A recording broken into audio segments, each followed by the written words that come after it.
प्रज्ञा को रील्स बनाने का बड़ा ही क्रेज है और वो दिन भर रील्स बनाती रहती है।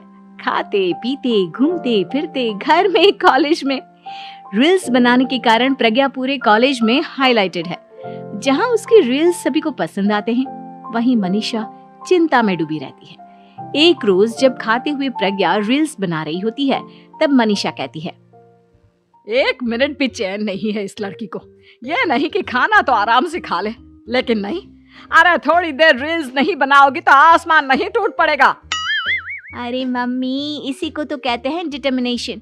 तुम नहीं समझोगी ये सब। हे भगवान, इस लड़की को सद्बुद्धि दे। जब देखो तब टेढ़ा बाका मुंह बनाती रहती है।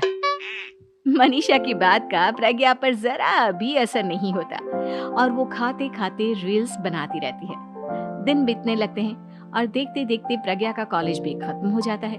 आए दिन कोई ना कोई मनीषा को प्रज्ञा की शादी करवाने का सुझाव दे जाता है। सब ठीक ही कहते हैं, प्रज्ञा की शादी कर देनी चाहिए। अपने घर के काम काज में व्यस्त हो जाएगी तो खुद ही ये रील्स और नाच गाना बंद हो जाएगा। मनीषा और प्रेम प्रज्ञा के लिए एक अच्छा लड़का ढूंढने लगते हैं और तभी विकी का रिश्ता प्रज्ञा के लिए आता है, जिसने प्रज्ञा को उसकी रील्स देखकर पसंद कर लिया था। अगले दिन विकी अपने माता पिता के साथ प्रज्ञा के घर पहुंच जाता है और प्रज्ञा साड़ी पहने हाथों में चाय की ट्रे लिए उनके सामने आती है। जब विकी को पसंद है तो हमें भी बहू पसंद है। बहन जी, आप बारात की तैयारी कीजिए। एक बार लड़का लड़की अकेले में बात कर ले तो अच्छा रहेगा। हाँ हाँ, क्यों नहीं। मनीषा विकी को प्रज्ञा के कमरे में भेजती है, जहां प्रज्ञा पहले से ही रील्स बना रही होती है। तभी विकी कहता है, आ गए आपके साजन जी।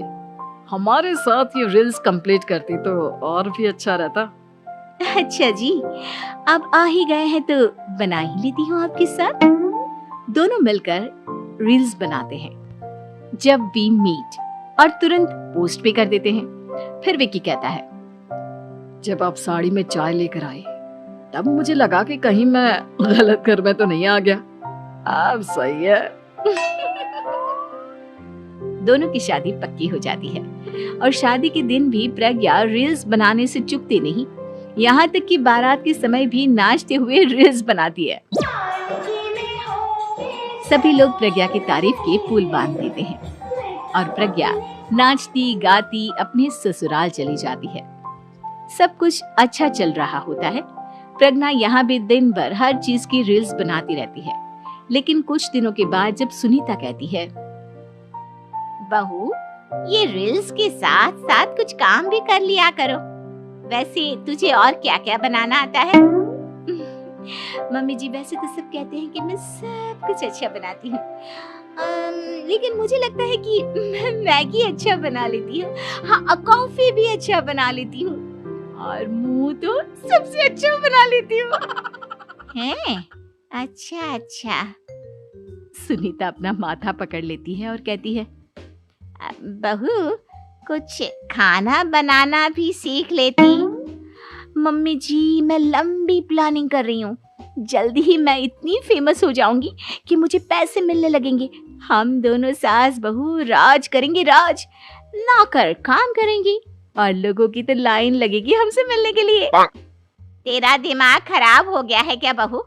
हंसी मजाक तक ठीक है, लेकिन इस तरह घर नहीं चलते। जितना जल्दी हो इस घर के तौर तरीकों को सीख लो। प्रज्ञा मुंह घुमाकर चली जाती है और तुरंत उसी वक्त एक रील बनाती है।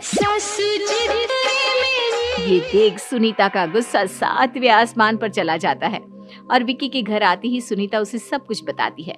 विकी भी अब प्रज्ञा की इन हरकतों से परेशान हो जाता है। तुम टेंशन मत लो मम्मा, मैं देख लूंगा। विकी कमरे में जाता है तो देखता है कि प्रज्ञा रील्स बना रही है। विकी बड़े ही प्यार से प्रज्ञा से कहता है, प्रज्ञा, इन सब के लिए मैं तुम्हें मना नहीं कर रहा हूँ, लेकिन फिर भी हर वक्त तो ये अच्छा नहीं लगता ना। समझने की कोशिश करो, मुझे भी तुम्हारा थोड़ा वक्त चाहिए। मैं जब ऑफिस से आता हूँ तो मुझे समय देने की जगह इसी में लगे रहते हो। तुम ज्यादा ही सोच रहे हो। तुम भी मेरे साथ रील्स बनाओ ना, तुम्हें भी बहुत अच्छा लगेगा। तुम्हें इज्जत से कोई बात समझ में नहीं आती क्या? दिमाग खराब हो गया है तुम्हारा इस चकाचौंध से। अगर तुमने अपना रवैया नहीं बदला तो मैं तुमसे दूर चला जाऊंगा। तुम ही रिश्ता लेकर आए थे, मुझे लड़कों की कमी नहीं थी और ना आज है। विकी दरवाजा पटक कर चला जाता है।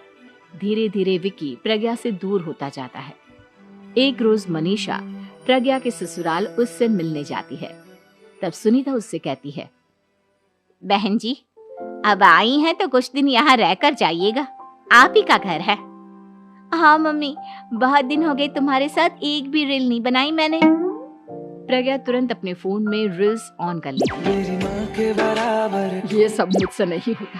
तेरा ये भूत अभी तक नहीं उतरा क्या? बहन जी, आप कुछ कहती नहीं क्या इसे?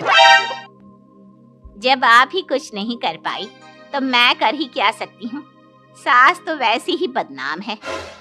शाम को घर की लाइट चली जाती है और मनीषा प्रज्ञा से कहती है, मेरे घुटनों में बहुत दर्द हो रहा है, तू लाइट का कुछ इंतजाम करना बेटा। अच्छा, कैंडल जला देती हूँ मम्मा। प्रज्ञा गाते हुए कैंडल जलाती है और खिड़की के पर्दे के पास रख देती है। मनीषा, जिसे बहुत दर्द हो रहा है, वो सो जाती है और प्रज्ञा हमेशा की तरह अपने रील्स में लग जाती है। उधर कैंडल की वजह से पर्दा आग पकड़ लेता है और मनीषा के कमरे में आग लग जाती है।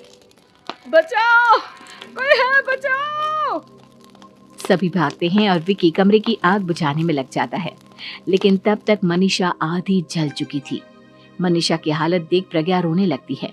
विकी मनीषा को तुरंत हॉस्पिटल ले जाता है और उसे एडमिट कराता है। विकी प्रज्ञा से कहता है, देख लिया ना, तुम्हारे इस नाच गाने की वजह से आज तुम्हारी माँ की जान जाते जाते रह गई। अब पता नहीं तुम और क्या चाहती हो। उधर डॉक्टर कहते हैं और पूरी तरह से अपने घर में लग जाते